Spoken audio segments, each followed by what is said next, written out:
Well, sadly, I'd left. I wasn't working for John by that point, so I quit some time ahead of the 2019 election. But my understanding is, I mean, look, the furlough scheme comes from a number of different places. The TUC were arguing for something similar, but my understanding is that this was something that had been pushed heavily by John, the Shadow Treasury team at the time, and eventually turns into the policy that works, and that Rishi Sunak got the political benefit of. You can make a reasonable case that he wouldn't be Prime Minister now without the impacts of the furlough scheme for a long period of time.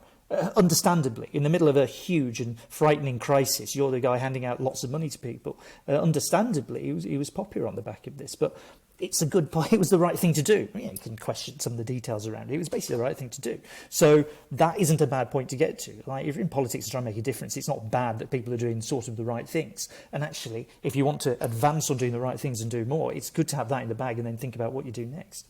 I mean, the furlough scheme, can I be blunt? I think the furlough scheme has opened up the broader question about public spending.